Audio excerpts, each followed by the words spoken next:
สถานีวิทยุกระจายเสียงแห่งประเทศไทยจังหวัดลำปาง FM 97 เมกะเฮิรตซ์เสนอรายการธรรมะยามเช้า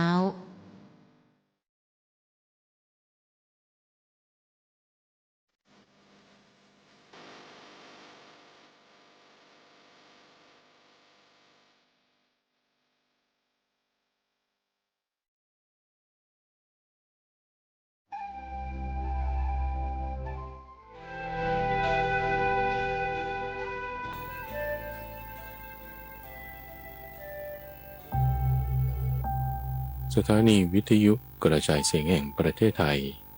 นำเสนอรายการธรรมรับอรุณโดยมูลนิธิปัญญาภาวนากับพระมหาไพบูลย์อาภีปุณโญในทุกวันพฤหัสเป็นช่วงกลางประสูตรที่เป็นกลางข้อมูลที่มีบทเปลี่ยนชนะและความหมายที่ลึกซึ้งงดงาม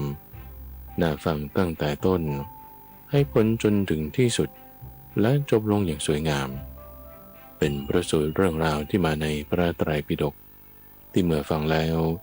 จะมีการตกผลึกของความคิดเกิดเป็นความคล่องปากจำได้ขึ้นใจ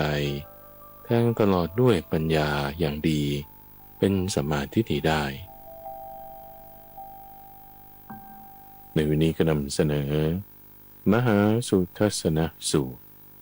เป็นเรื่องราวของพระเจ้ามหาสุทัศนะที่พระพุทธเจ้าเล่าให้ท่านพระอานนท์ฟังปรารภเหตุการณ์ก่อนการปรินิพพานที่พระอานนท์ได้ตัดพ้อว่าโอ้ทำไมมาปรินิพพานที่เมืองกิ่งเมืองดอนเมืองที่มันไม่มีอะไรไม่มีใคร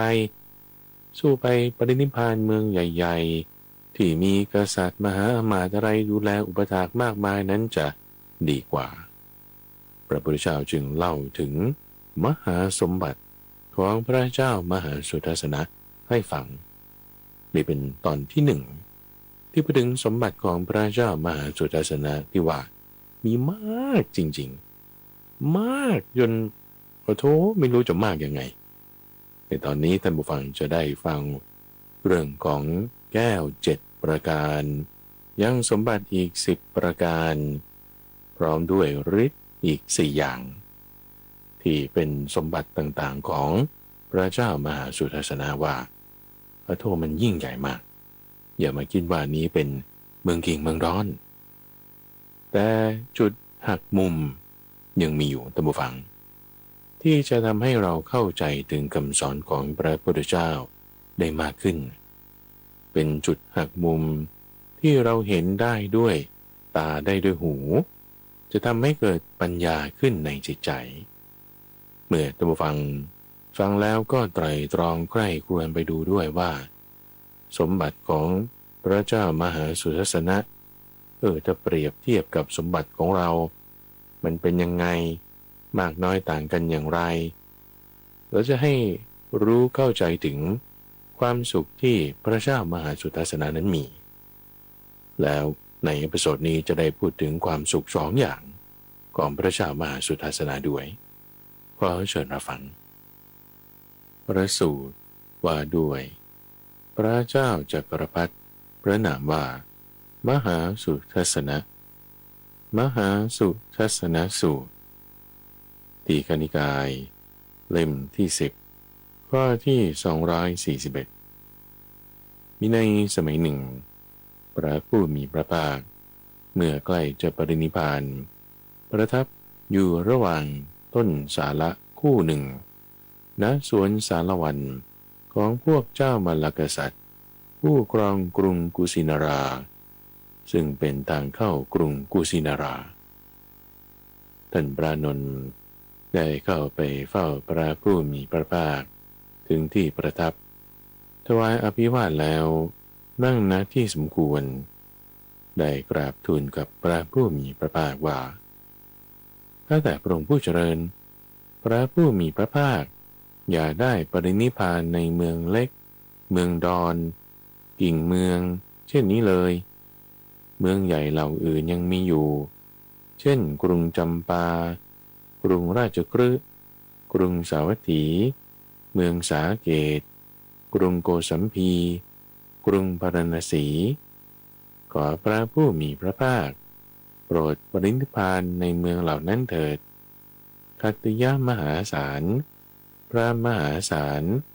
พระหัมบดีมหาศาลผู้เลื่อมใสอย่างยิ่งในพระตถาคตก็มีอยู่มากในเมืองเหล่านั้นท่านเหล่านั้นจะทำการบูชาพระสรีระของพระตถาคตพระผู้มีพระภาคจึงได้ตรัสว่าอานนท์เธออย่ากล่าวอย่างนั้นอย่าพูดอย่างนั้นว่ากุสินารานี้เป็นเมืองเล็กเมืองดอนหรือกิ่งเมืองเลยตอนกุสาวดีราชธานีอานนท์เรื่องเคยมีมาแล้วมีกษัตราธิราชพระนามว่ามหาสุทัศนะผู้ได้รับมุรธาภิเษกแล้วทรงเป็นใหญ่ในแผ่นดินมีมหาสมุทรทั้งสี่เป็นขอบเขตทรงได้รับชัยชนะมีพระราชอาณาจักรมั่นคงกรุงกุสินารานี้มีนามว่ากุสาวดีเป็นราชธานีของพระเจ้ามหาสุทัศนะด้านตะวันออกตะวันตกยาว12 โยชน์ด้านเหนือใต้กว้าง7 โยชน์กรุงกุสาวดีนี้เป็นราชธานีที่เจริญรุ่งเรืองมีประชากรมากมีพลเมืองหนาแน่นเศรษฐกิจดีเหมือนกับกรุงอาลกะมันทาซึ่งเป็นราชธานีของทวยเทพที่เจริญรุ่งเรืองมีประชากรมากมียักษ์หนาแน่นมีเศรษฐกิจดีอานนท์กรุงกุสาวดีเป็นราชธานีที่อึกกระทึกครึกโครมด้วยเสียง10 ชนิดทั้งกลางวันทั้งกลางคืนได้แก่เสียงช้างเสียงม้าเสียงรถเสียงกลองเสียงตะโพนเสียงพิณเสียงคำร้องเสียงกังสดานเสียงประโคมดนตรีและเสียงเชื้อเชิญว่าท่านทั้งหลายโปรดบริโภคโปรดดื่มโปรดเคี้ยวกินก็กรุงกุสาวดีมีกำแพงล้อมรอบ7 ชั้นได้แก่กำแพงทองกำแพงเงินกำแพงแก้วไพฑูรย์กำแพงแก้วผลึกกำแพงแก้วโกเมนกำแพงแก้วบุษราคำกำแพงทำด้วยรัตนะทุกอย่างมีประตู4 สีได้แก่ประตูทองประตูเงินประตูแก้วไพฑูรย์ประตูแก้วผลึกแต่ละประตูมีเสาระเนียดปักไว้ประตูละ7 ต้นได้แก่เสาทองเสาเงินเสาแก้วไพฑูรย์เสาแก้วผลึกเสาแก้วโกเมนเสาแก้วบุษราคำและเสาที่ทำด้วยรัตนะทุกอย่างแต่ละเสาวัดโดยรอบ3 ชั่วบุรุษฝังลึก3 ชั่วบุรุษและสูง12 ชั่วบุรุษกรุงกุสาวดีราชธานี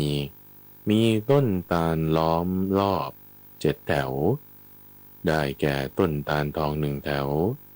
ต้นตาลเงิน1 แถวต้นตาลแก้วไพฑูรย์1 แถวต้นตาลแก้วผลึก1 แถวต้นตาลแก้วโกเมน1 แถวต้นตาลแก้วบุษราคำ1 แถวต้นตาลทำด้วยรัตนะทุกอย่าง1 แถวต้นตาลทองมีลำต้นเป็นทองใบและผลเป็นเงินต้นตาลเงินมีลำต้นเป็นเงินใบและผลเป็นทองต้นตาลแก้วไพฑูรย์มีลำต้นเป็นแก้วไพฑูรย์ใบและผลเป็นแก้วผลึกต้นตาลแก้วผลึกมีลำต้นเป็นแก้วผลึกใบและผลเป็นแก้วไพฑูรย์ต้นตาลแก้วโกเมนมีลำต้นเป็นแก้วโกเมนใบและผลเป็นแก้วบุษราคำต้นตาลแก้วบุษราคำมีลำต้นเป็นแก้วบุษราคำมีใบและผลเป็นแก้วโกเมน ต้นตาลทำด้วยรัตนะทุกอย่างมีลำต้นทำด้วยรัตนะทุกอย่างใบและผลทำด้วยรัตนะทุกอย่างแถวต้นตาลเหล่านั้นยามเมื่อต้องลมเกิดเสียงไพเราะน่ายินดีชวนฟังชวนให้เคลิบเคลิ้มอานนท์เครื่องดนตรีทั้งห้าที่บุคคลปรับเสียงดีประโคมดีแล้วบรรเลงโดยผู้เชี่ยวชาญย่อมมีเสียงไพเราะน่ายินดีชวนฟังชวนให้เคลิบเคลิ้มฉันใดแถวต้นตาลเหล่านั้นยามเมื่อต้องลมเกิดเสียงไพเราะน่ายินดีชวนฟังชวนให้เคลิบเคลิ้มฉะนั้นสมัยนั้นในกรุงกุสาวดีราชธานีมีนักเลงนักเล่นและนักดื่มร้องรำทำเพลงตามเสียงแถวต้นตาลยามต้องลมเหล่านั้นตอนพระเจ้ามหาสุทัศนะทรงสมบูรณ์ด้วยแก้ว7ประการจักแก้วอานนท์พระเจ้ามหาสุทัศนะทรงสมบูรณ์ด้วยแก้ว7ประการและความสำเร็จผลคือความสำเร็จ4ประการแก้ว7ประการเป็นอย่างไรคือเมื่อพระเจ้ามหาสุทัศนะทรงสนานพระเศียรในวันอุโบสถ15 ค่ำรักษาอุโบสถเสด็จขึ้นสู่ปราสาทหลังงามปรากฏจากแก้วอันเป็นทิพย์ซึ่งมีกรรม1,000 ซี่มีกงมีดุมและส่วนประกอบครบทุกอย่างเมื่อพระเจ้ามหาสุทัศนะทรงทอดพระเนตรเห็นแล้วทรงพระดำริว่าเราได้ฟังเรื่องนี้ว่ากษัตราธิราชพระองค์ใดผู้ได้รับมุรุธาภิเษกแล้วทรงสนานพระเศียรในวันอุโบสถ15 ค่ำรักษาอุโบสถเสด็จขึ้นสู่ปราสาทหลังงามจะปรากฏจากแก้วอันเป็นทิพย์มีกำ1,000 ซี่มีกงมีดุมและมีส่วนประกอบครบทุกอย่างกษัตราธิราชพระองค์นั้นย่อมเป็นพระเจ้าจักรพรรดิเราคงเป็นพระเจ้าจักรพรรดิกระมังลำดับนั้นพระเจ้ามาสุทัศนะทรงลุกจากที่ประทับทรงพระภูษาเฉวียงบ่ามือซ้ายทรงจับพระเต้าทองพระหัตถ์ขวาทรงชูจักแก้วขึ้นพรมน้ำไปตรัสว่าจักแก้วอันประเสริฐจงหมุนไปจงได้ชัยชนะอันยิ่งใหญ่ทันใดนั้นจักแก้วหมุนไปทางทิศตะวันออกเท้าเธอพร้อมด้วยจตุรงคินีเสนาคือกองพลช้างกองพลม้ากองพลรถและพลเดินเท้าได้เสด็จตามไปเสด็จเข้าพักแรมพร้อมด้วยจตุรงคินีเสนาในประเทศที่จักแก้วหยุดอยู่พระราชาทั้งหลายที่เป็นปฏิปักษ์ในทิศตะวันออกก็พากันเสด็จมาเฝ้าแล้วกราบทูลว่าขอเดชะมหาราชเจ้าพระองค์โปรดเสด็จมาเถิดขอรับเสด็จราชสมบัติของหม่อมฉันเป็นของพระองค์โปรดพระราชทานพระบรมราโชวาทเถิดพระเจ้าข้าท้าวเธอจึงได้ตรัสตอบอย่างนี้ว่าพวกท่านไม่พึงฆ่าสัตว์ไม่พึงถือเอาสิ่งของที่เจ้าของไม่ได้ให้ไม่พึงประพฤติผิดในกามไม่พึงพูดเท็จไม่พึงดื่มน้ำเมาและจงครอบครองราชสมบัติไปตามเดิมเถิดพระราชาทั้งหลายที่เป็นปฏิปักษ์ในทิศตะวันออกเหล่านั้นกลับอ่อนน้อมต่อเท้าเธอจากนั้นจักแก้วก็หมุนไปยังมหาสมุทรทางทิศตะวันออกแล้วเวียนกลับไปทางทิศใต้หมุนไปยังมหาสมุทรทิศใต้แล้วกลับเวียนไปทางทิศตะวันตก หมุนไปยังมหาสมุทรทิศตะวันตกแล้วกลับเวียนไปทางทิศเหนือท้าวเธอพร้อมด้วยจตุรงคินีเสนาได้เสด็จตามไปเสด็จเข้าพักแรมพร้อมด้วยจตุรงคินีเสนาในประเทศที่จักแก้วอยู่พระราชาทั้งหลายที่เป็นปฏิปักษ์ในทิศใต้ทิศตะวันตกและทิศเหนือต่างพากันเสด็จมาเฝ้าแล้วกราบทูลอย่างนี้ว่าขอเดชะมหาราชเจ้าพระองค์โปรดเสด็จมาเถิดขอรับเสด็จราชสมบัติของหม่อมฉันเป็นของพระองค์โปรดประทานพระบรมราโชวาทเถิดพระเจ้าข้าท้าวเธอจึงได้ตรัสว่าพวกท่านไม่พึงฆ่าสัตว์ไม่พึงถือเอาสิ่งของที่เจ้าของไม่ได้ให้ไม่พึงประพฤติผิดในกามไม่พึงพูดเท็จไม่พึงดื่มน้ำเมาและจงครอบครองราชสมบัติไปตามเดิมเถิดพระราชาทั้งหลายที่เป็นปฏิปักษ์ในทิศใต้ทิศตะวันออกทิศตะวันตกและทิศเหนือเหล่านั้นกลับอ่อนน้อมต่อเท้าเธอกระนั้นจักแก้วได้ปราบปรามแผ่นดินมีมหาสมุทรเป็นขอบเขตอย่างราบคาบเสร็จแล้วหมุนกลับไปยังกรุงกุชาวดีราชธานีมาปรากฏแก่พระเจ้ามหาสุทัศนะที่พระทวารภายในพระราชวังณหน้ามุกที่ทรงวินิจฉัยราชกิจทำภายในพระราชวังของท้าวเธอให้สว่างไสวจากแก้วที่ทรงคุณวิเศษเห็นป่านนี้ได้ปรากฏแก่พระเจ้ามหาสุทัศนะตอนช้างแก้วและม้าแก้วก็ช้างแก้วซึ่งเป็นช้างเผือกเป็นที่พึ่งของเหล่าสัตว์มีฤทธิ์เหาะไปในอากาศได้เป็นพระยาช้างตระกูลอุโบสถได้ปรากฏแก่พระเจ้ามหาสุทัศนะท้าวเธอได้ทอดพระเนตรเห็นแล้วทรงพอพระทัยด้วยพระดำริว่าท่านผู้เจริญพาหนะคือช้างถ้าได้นำไปฝึกจะเป็นช้างที่มงคลแน่นอนทันใดนั้นช้างแก้วเชือกนั้นก็ได้รับการฝึกหัดเหมือนช้างอาชาในพันธุ์ดีตระกูลคันธหัตถีซึ่งได้รับการฝึกหัดดีแล้วตลอดกาลนานอานนท์เรื่องเคยมีมาแล้วว่าท้าวเธอเคยทรงทดสอบช้างแก้วเชือกนั้นโดยเสด็จขึ้นทรงเวลาเช้าแล้วเสด็จเลียบไปตลอดแผ่นดินนั้นมีมหาสมุทรเป็นขอบเขตเสด็จกลับสู่กรุงกุสาวดีราชธานีท่านเสวยพระกรยาหารเช้าช้างแก้วที่ทรงคุณวิเศษเห็นป่านนี้ได้ปรากฏแก่พระเจ้ามหาสุทัศนะ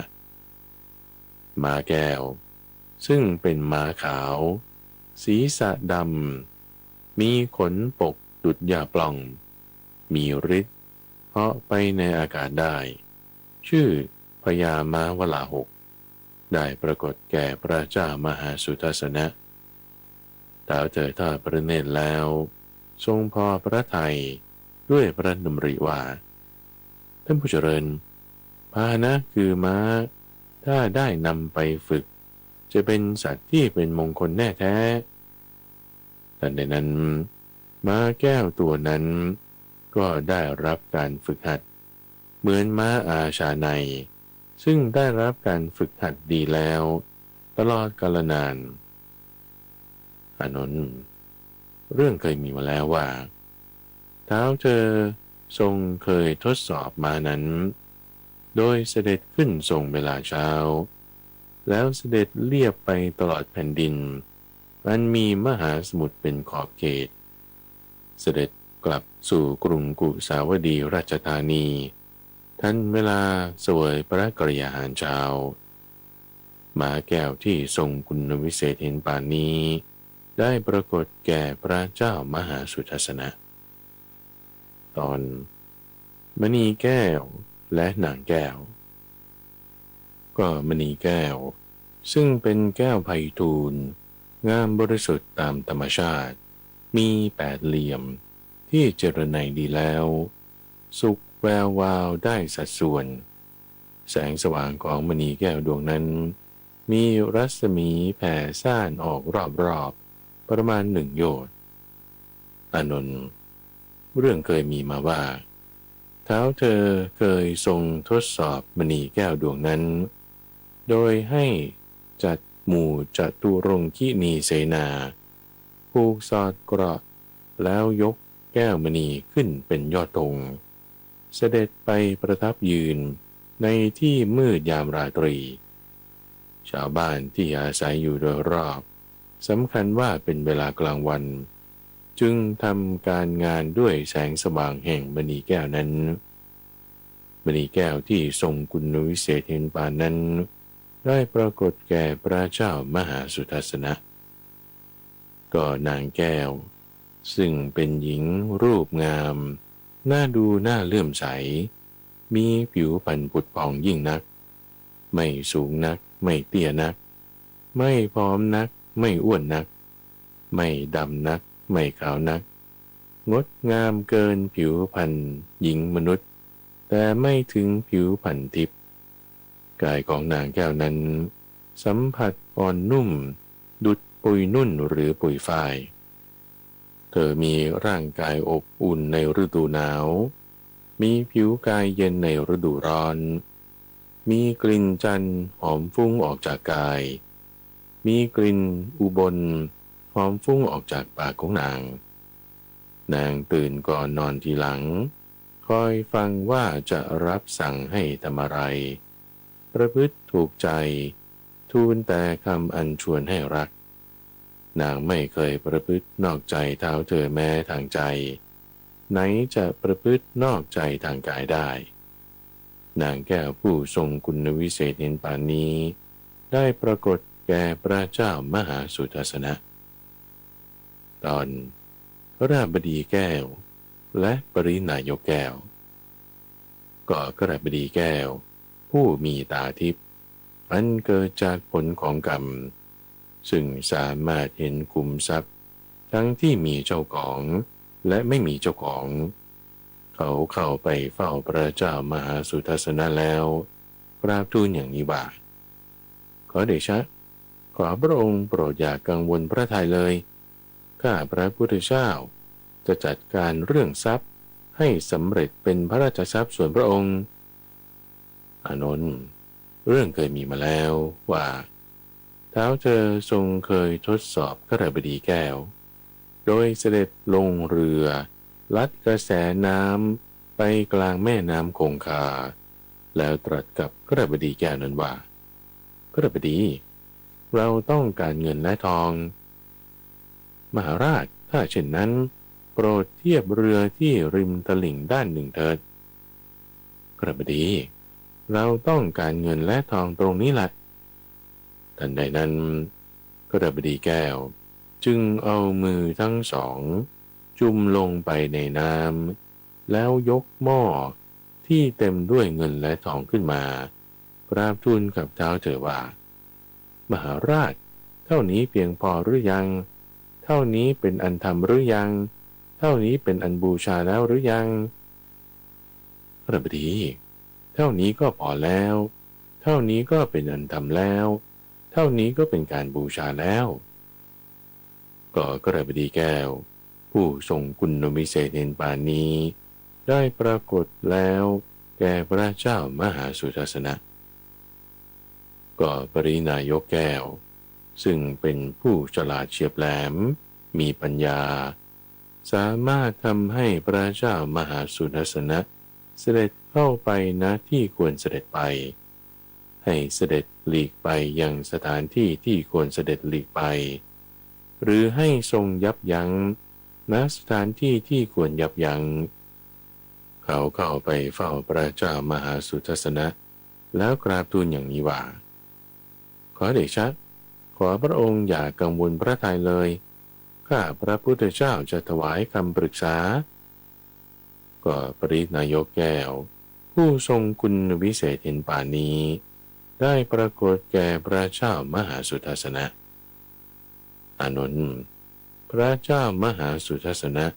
ทรงสมบูรณ์ด้วยแก้ว7ประการนี้ตอน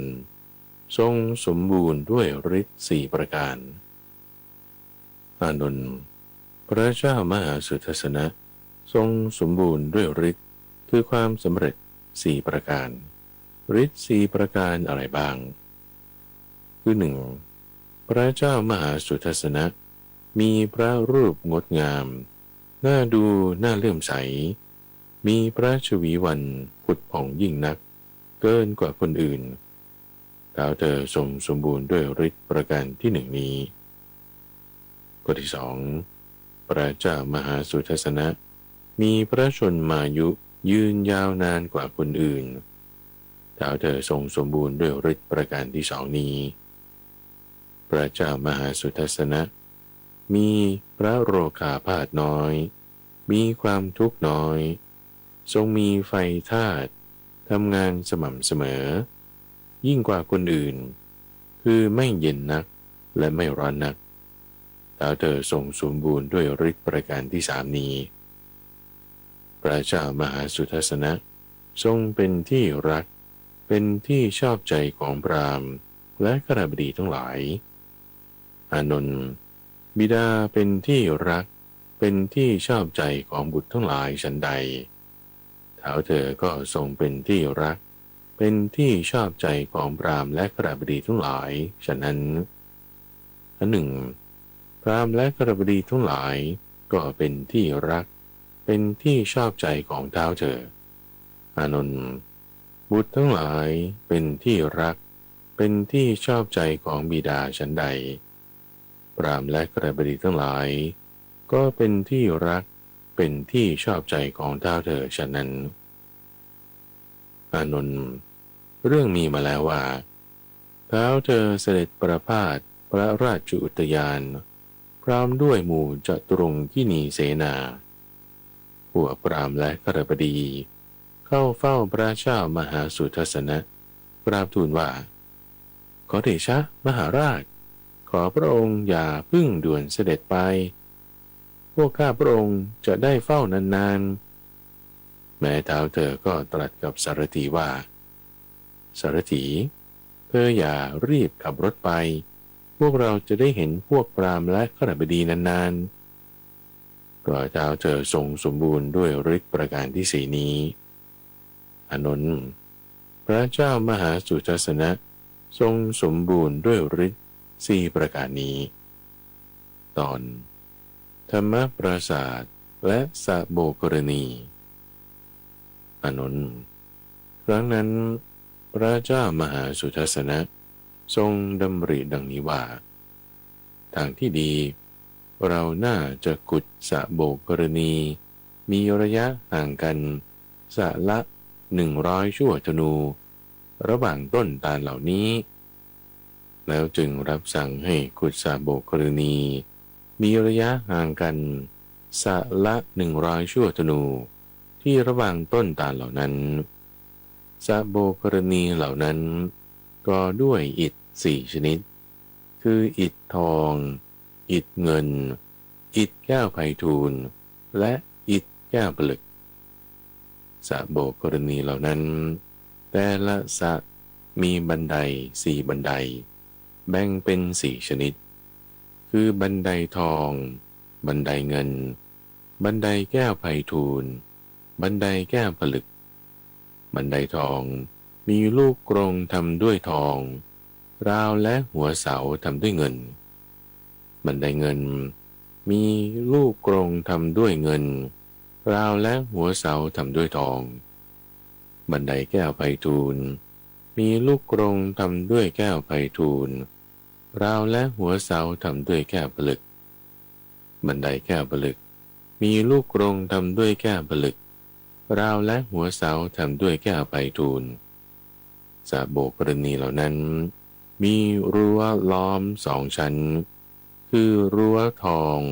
และรั้วเงินรั้วทองมีเสาทำด้วยทอง ราวและหัวเสาทำด้วยเงินรั้วเงินมีเสาทำด้วยเงินราวและหัวเสาทำด้วยทองพระเจ้ามหาสุทัศนะทรงดำริดังนี้ว่าจะโบกกรณีเหล่านี้ทางที่ดีเราน่าจะให้ปลูกไม้ดอกเช่นนี้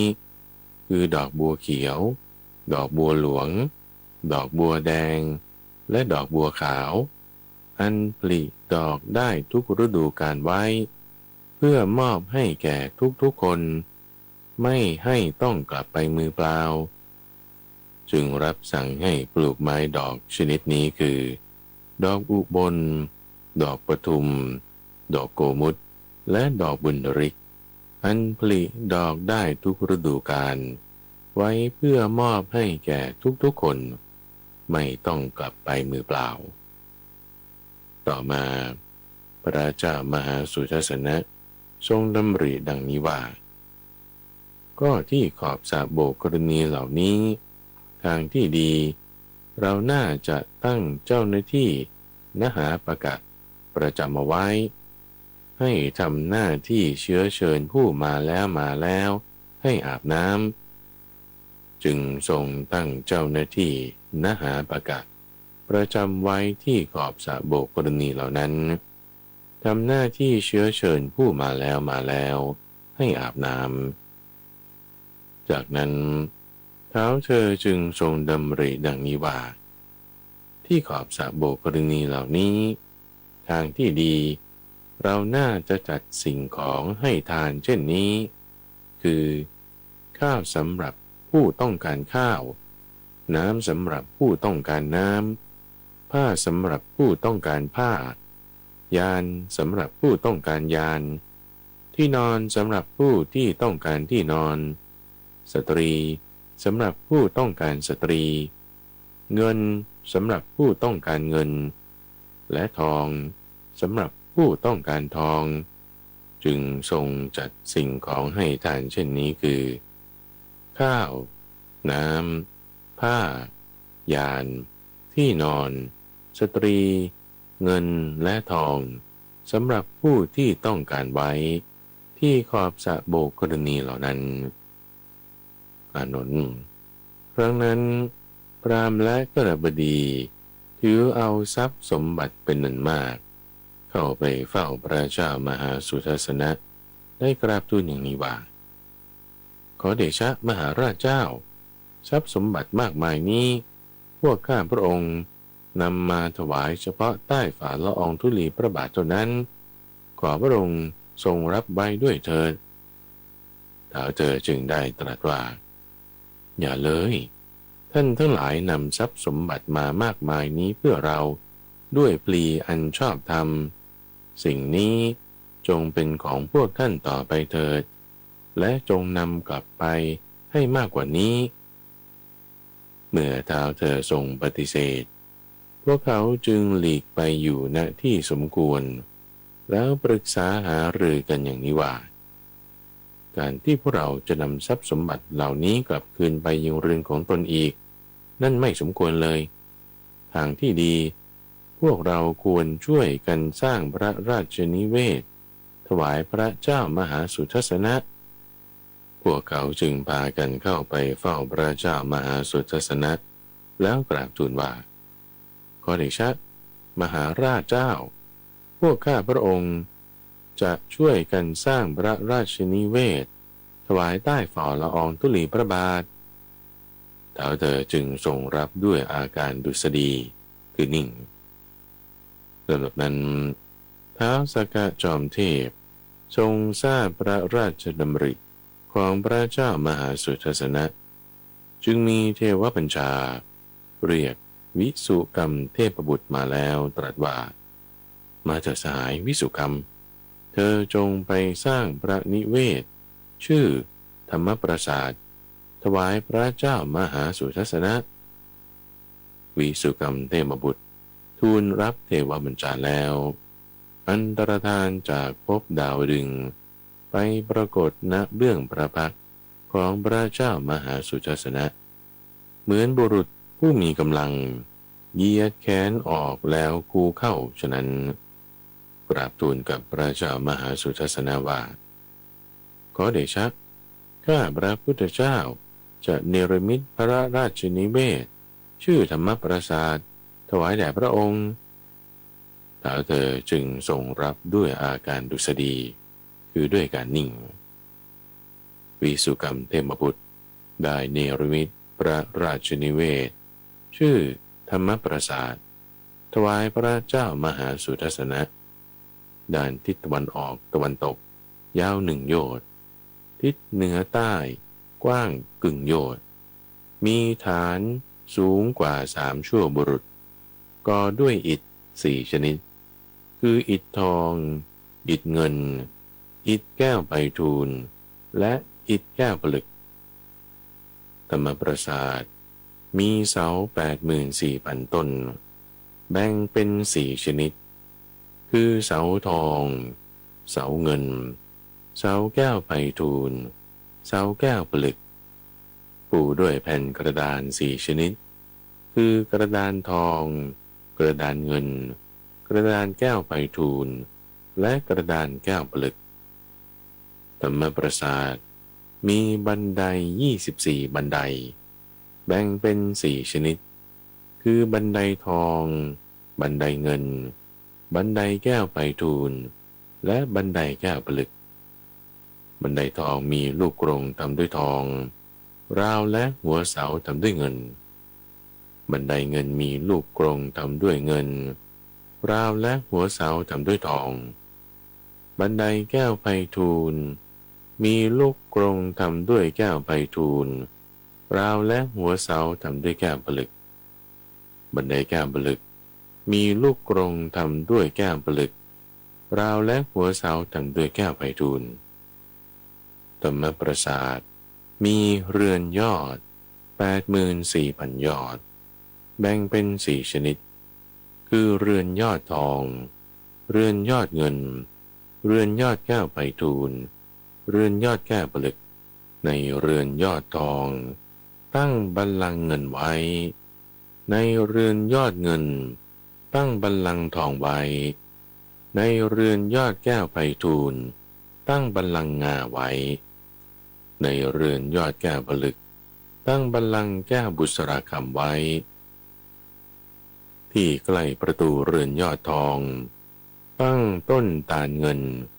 ซึ่งมีลำต้นเป็นเงินใบและผลเป็นทองที่ใกล้ประตูเรือนยอดเงินตั้งต้นตาลทองซึ่งมีลำต้นเป็นทองใบและผลเป็นเงินที่ใกล้ประตูเรือนยอดแก้วไพฑูรย์ตั้งต้นตาลแก้วผลึกซึ่งมีลำต้นเป็นแก้วผลึกใบและผลเป็นแก้วไพฑูรย์ที่ประตูเรือนยอดแก้วผลึกตั้งต้นตาลแก้วไพฑูรย์ซึ่งมีลำต้นเป็นแก้วไพฑูรย์ใบและผลเป็นแก้วผลึกตอนสวนตาลและสัทธรรมบกรณีอานนท์พระเจ้ามหาสุทัศนะทรงดำริดังนี้ว่าทางที่ดีเราน่าจะให้สร้างสวนตาลทองคำไว้ที่ใกล้ประตูเรือนยอดมหาวิยูหะสำหรับนั่งพักผ่อนกลางวันจึงรับสั่งให้สร้างสวนตาลทองคำไว้ที่ใกล้ประตูเรือนยอดมหาวิยูหะสำหรับทรงนั่งพักผ่อนกลางวันธรรมปราสาทมีรั้วล้อม2 ชั้นคือรั้วทองรั้วเงินรั้วทองมีเสาทำด้วยทองราวและหัวเสาทำด้วยเงินรั้วเงินมีเสาทำด้วยเงินราวและหัวเสาทำด้วยทองธรรมปราสาทมีข่ายกระดิ่งแวดล้อม2 ชั้นคือข่ายทองชั้น1ข่ายเงินชั้น1ข่ายทองมีกระดิ่งเงินข่ายเงินมีกระดิ่งทองข่ายกระดิ่งเหล่านั้นยามเมื่อต้องลมเกิดเสียงไพเราะน่ายินดีชวนฟังชวนให้เคลิบเคลิ้มอานนท์ดนตรีเครื่อง5 ที่บุคคลปรับเสียงดีประโคมดีแล้วบรรเลงโดยผู้เชี่ยวชาญย่อมมีเสียงไพเราะน่ายินดีชวนฟังชวนให้เคลิบเคลิมฉันใดค่ายกระดิ่งเหล่านั้นยามเมื่อต้องลมเกิดเสียงไพเราะน่ายินดีชวนฟังให้เคลิบเคลิมฉะนั้นสมัยนั้นในกรุงกุสาวดีราชธานีมีนักเลงนักเล่นและนักดื่มร้องรำทำเพลงตามเสียงกระดิ่งยามที่ต้องลมเหล่านั้นธรรมปราสาทที่สร้างเสร็จแล้วมองดูได้ยากเพราะมีแสงสะท้อนบาดตาอานนท์ในฤดูศาสตร์คือเดือนท้ายฤดูฝนเมื่ออากาศแจ่มใสไร้เมฆหมอกดวงอาทิตย์ส่องนภาอากาศมองดูได้ยากเพราะมีแสงสะท้อนบาดตาฉันใดธรรมปราสาทที่สร้างเสร็จแล้วก็มองดูได้ยากเพราะมีแสงสะท้อนบาดตาฉันนั้นอานนท์ลำดับนั้นพระเจ้ามหาสุทัศนะทรงดำริดังนี้ว่าทางที่ดีเราน่าจะให้สร้างสัตว์ชื่อธรรมโบกรณีไว้เบื้องหน้าธรรมปราสาทจึงรับสั่งให้สร้างสัตว์ธรรมโบกรณีไว้เบื้องหน้าธรรมปราสาทความยาวด้านทิศตะวันออกถึงทิศตะวันตก1 โยชน์ความกว้างด้านเหนือใต้กึ่งโยชน์สัตว์ธรรมโบกรณีก่อด้วยอิฐ4 ชนิดคืออิฐทองอิฐเงินอิฐแก้วไพฑูรย์อิฐแก้วผลึกสัตว์ธรรมโบกรณีมีบันได24 บันได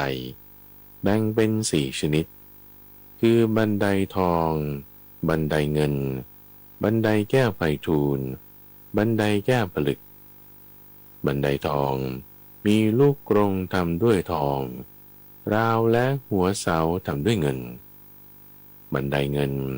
มีลูกกรงทำด้วยเงินราวและหัวเสาทำด้วยทองบันไดแก้วไพฑูรย์มีลูกกรงทำด้วยแก้วไพฑูรย์ราวและหัวเสาทำด้วยแก้วผลึกบันไดแก้วผลึกมีลูกกรงทำด้วยแก้วผลึกราวและหัวเสาทำด้วยแก้วไพฑูรย์สัทธรรมโบกรณีมีรั้วล้อม2 ชั้นคือรั้วทองรั้วเงินรั้วทองมีเสาทำด้วยทองราวและหัวเสาทำด้วยเงินรั้วเงินมีเสาทำด้วยเงินราวและหัวเสาทำด้วยทองสัทธรรมโบกรณีมีต้นตาลล้อม7 แถวคือต้นตาลทอง1 แถวต้นตาลเงิน1 แถวต้นตาลแก้วไพฑูรย์1 แถวต้นตาลแก้วผลึก1 แถวต้นตาลแก้วโกเมน1 แถวต้นตาลแก้วบุษราคำ1 แถวและต้นตาลรัตนะทุกอย่าง1 แถวต้นตาลทองมีลำต้นเป็นทองใบและผลเป็นเงินต้นตาลเงินมีลำต้นเป็นเงินใบและผลเป็นทองต้นตาลแก้วไพฑูรย์มีลำต้นเป็นแก้วไพฑูรย์ใบและผลเป็นแก้วผลึกต้นตาลแก้วผลึกมีลำต้นเป็นแก้วผลึกใบและผลเป็นแก้วไพฑูรย์ต้นตาลแก้วโกเมนมีลำต้นเป็นแก้วโกเมนใบและผลเป็นแก้วบุษราคำต้นตาลแก้วบุษราคำมีลำต้นเป็นแก้วบุษราคำใบและผลเป็นแก้วโกเมนต้นตาลทำด้วยรัตนะทุกอย่างมีลำต้นทำด้วยรัตนะทุกอย่างใบและผลทำด้วยรัตนะทุกอย่างแถวต้นตาลเหล่านั้นยามเมื่อต้องลมเกิดเสียงไพเราะน่ายินดีชวนฟังชวนให้เคลิบเคลิ้มอานนท์ดนตรีเครื่อง5ที่บุคคลปรับเสียงดีประโคมดีแล้วบรรเลงโดยผู้เชี่ยวชาญ ย่อมมีเสียงไพเราะน่ายินดีชวนฟังชวนให้เคลิบเคลิ้มฉันใดแถวต้นตาลเหล่านั้นยามเมื่อต้องลมเกิดเสียงไพเราะน่ายินดีชวนฟังชวนให้เคลิบเคลิ้มฉะนั้นสมัยนั้นกรุงกุสาวดีราชธานีมีนักเลงนักเล่นนักดื่มร้องรำทำเพลงตามเสียงแถวต้นตาลยามต้องลมเหล่านั้นเมื่อธรรมปราสาทและสระธรรมโบกรณีสร้างสำเร็จแล้วพระเจ้ามหาสุทัศนะได้ทรงเลี้ยงสมณพราหมณ์ทั้งหลายให้เอิบอิ่มด้วยสมณบริขารและพราหมณ์บริขารตามที่ต้องการทุกอย่างแล้วเสด็จขึ้นสู่ธรรมปราสาทตอนทรงเจริญฌานสมาบัติอานนท์ครั้งนั้นพระเจ้ามหาสุทัศนะทรงดำริอย่างนี้ว่าเหตุที่เรามีฤทธิ์มากอย่างนี้มีอานุภาพมากอย่างนี้ในเวลานี้เป็นผลเป็นวิบากแห่งกรรมอะไรเนาะทรงดำริได้ดังนี้ว่าเหตุที่เรามีฤทธิ์มากอย่างนี้มีอานุภาพมากอย่างนี้ในเวลานี้เป็นผลเป็นวิบากแห่งกรรมสามอย่างคือการให้การข่มใจและการสำรวมระวังแล้วจึงเสด็จเข้าไปยังเรือนยอดมหาวิยุหะประทับยืนที่พระทวารทรงเปล่งอุทานว่ากามวิตกเอ๋ยเจ้าจงหยุดจงกลับเพียงเท่านี้พยาบาทวิตกเอ๋ยเจ้าจงหยุดจงกลับเพียงเท่านี้วิหิงสาเอ๋ยเจ้าจงหยุดจงกลับเพียงเท่านี้อานนท์จากนั้นพระเจ้ามหาสุทัศนะก็เสด็จเข้าไปในเรือนยอดมหาวิยุหะประทับนั่งบนบัลลังก์ทองทรงสงัดจากกามและอกุศลธรรมทั้งหลายบรรลุปฐมฌานมีวิตกวิจารมีปีติและสุขอันเกิดจากวิเวกเพราะวิตกและวิจารสงบระงับไปทรงบรรลุทุติยฌานที่มีความผ่องใสแห่งใจในภายในมีภาวะที่จิตเป็นหนึ่งผุดขึ้นไม่มีวิตกไม่มีวิจารมีแต่ปีติและสุขอันเกิดจากสมาธิอยู่เพราะความที่ปีติจางคลายไปมีอุเบกขามีสติสัมปชัญญะเสวยสุขด้วยนามกายทรงบรรลุตติยฌานที่พระอริยเจ้าสรรเสริญว่าผู้มีอุเบกขามีสติอยู่เป็นปกติสุขและเพราะละสุขและละทุกข์เสียได้เพราะความดับไปแห่งโสมนัสและโทมนัสในการก่อนจึงบรรลุจตุตฌานอันไม่มีทุกข์ไม่มีสุขมีสติบริสุทธิ์เพราะอุเบกขาอยู่จากนั้นพระเจ้ามหาสุทัศนะทรงออกจากเรือนยอดมหาวิยุหะเสด็จเข้าไปยังเรือนยอดทองประทับนั่งบนบัลลังก์เงินทรงมีเมตตาจิตแผ่ไปตลอดทิศที่หนึ่งทิศที่สองทิศที่สามทิศที่สี่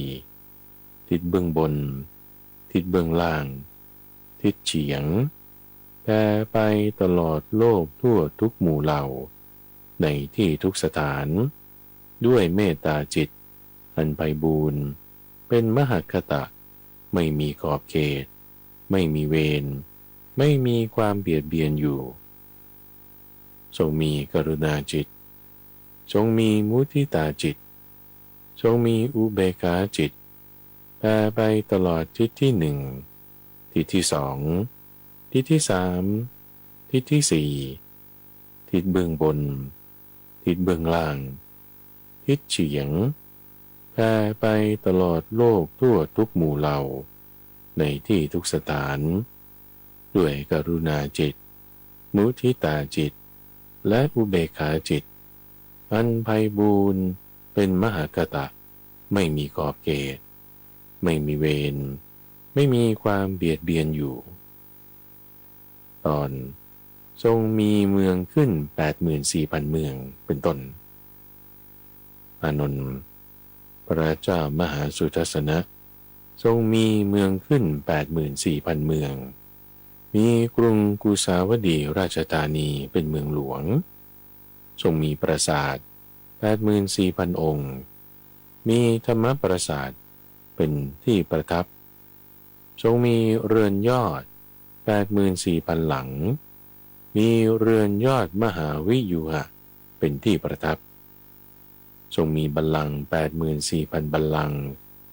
เป็นบัลลังก์ทองบัลลังก์เงินบัลลังก์งาบัลลังก์แก้วบุษราคำลาดด้วยพรมขนสัตว์ชายยาวลาดด้วยสกลาด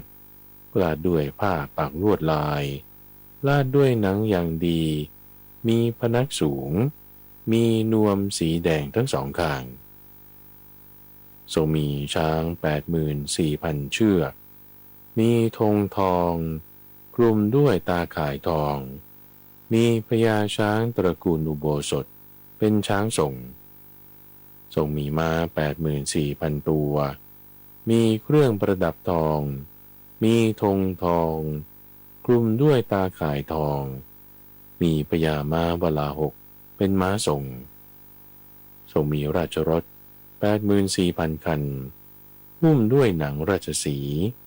หุ้มด้วยหนังเสือโคร่งหุ้มด้วยหนังเสือเหลืองหุ้มด้วยผ้ากำพลเหลืองมีเครื่องประดับทองมีธงทองคลุมด้วยตาข่ายทองมีเวทยันตรถเป็นรถพระที่นั่งทรงมีแก้ว 84,000 ดวงมีมณีแก้วเป็นชั้นยอดทรงมีสตรี 84,000 นางมีพระนางสุภัทธาเทวีเป็นอัครมเหสีทรงมีกฤบดี 84,000 คนมีกฤบดีแก้วเป็นหัวหน้าทรงมีกษัตริย์ผู้สวามิภักดิ์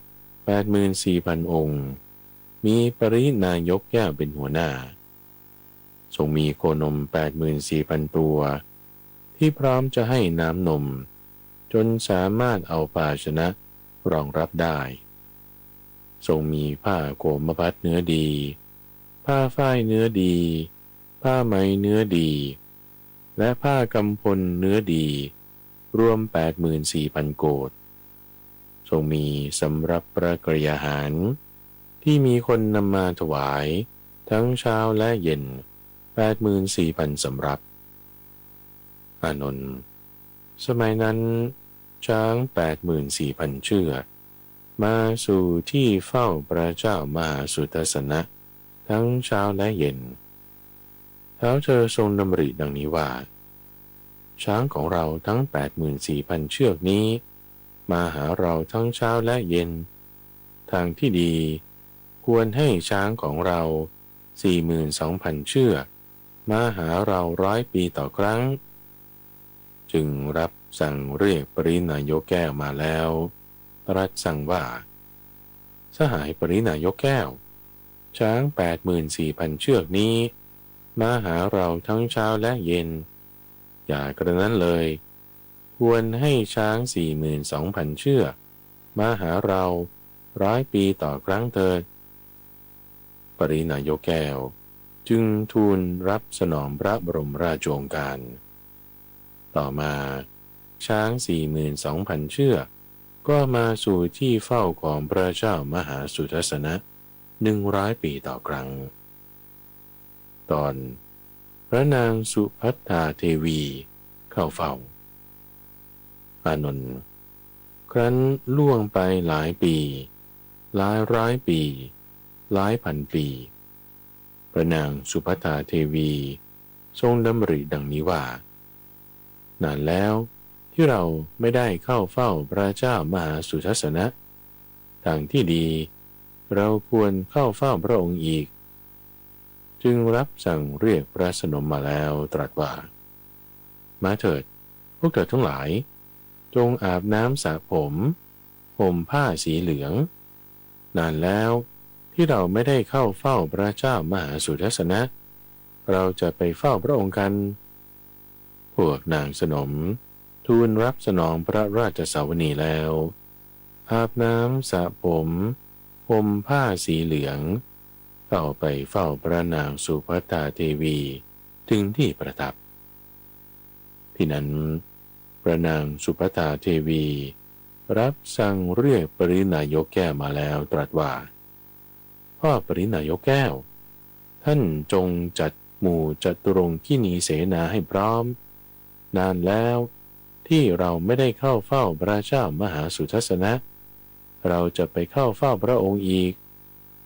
ปริณายกแก้วจึงทูลรับสนองพระราชสาวนีแล้วจัดหมู่จตุรงคีนีเสนาไว้ให้เรียบร้อยจึงกราบทูลพระนางสุภัตตาเทวีดังนี้ว่าขอเดชะพระเทวีข้าพระองค์จัดหมู่จตุรงคีนีเสนาพร้อมแล้วขอพระองค์จงทรงกำหนดเวลาที่สมควรณบัดนี้เถิดพระเจ้าข้าจากนั้นพระนางสุภัตตาเทวีพร้อมด้วยหมู่จตุรงคีนีเสนาและพระสนมได้เสด็จเข้าไปยังธรรมปราสาทขึ้นสู่ธรรมปราสาทเข้าไปยังเรือนยอดมหาวิยูหะประทับยืนเนียวบานประตูเรือนยอดมหาวิยูหะอยู่ลำดับนั้นพระเจ้ามหาสุทัศนะทรงสดับเสียงจึงทรงพระดำริว่าเสียงอะไรหนอเหมือนเสียงของหมู่มหาชนจึงเสด็จออกจากเรือนยอดมหาวิยูหะทอดพระเนตรเห็นพระนางสุภัตตาเทวีประทับยืนเหนี่ยวบานพระทวารอยู่จึงตรัสกับพระนางสุภัตตาเทวีว่าเทวีเธอหยุดอยู่ที่นั่นแหละอย่าเข้ามาเลยเรื่องพระเจ้ามหาสุทัศนะยังมีต่อตอนที่หนึ่งจบ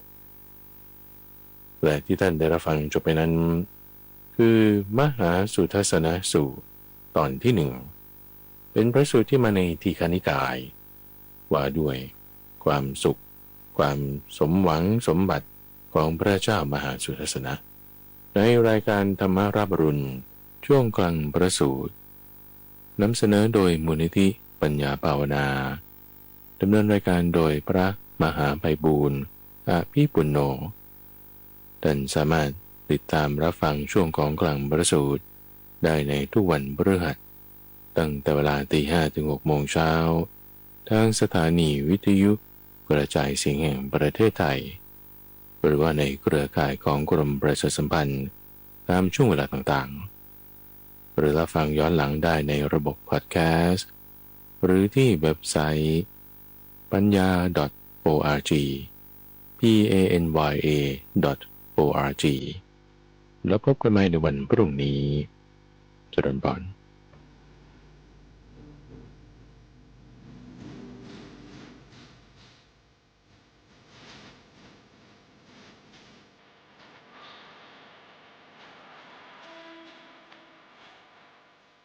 ติดตามรับฟังรายการธรรมรับอรุณได้เป็นประจำทุกวันทางสถานีวิทยุกระจายเสียงแห่งประเทศไทยกรมประชาสัมพันธ์ FM 92.5 เมกะเฮิรตซ์และ AM 891 กิโลเฮิรตซ์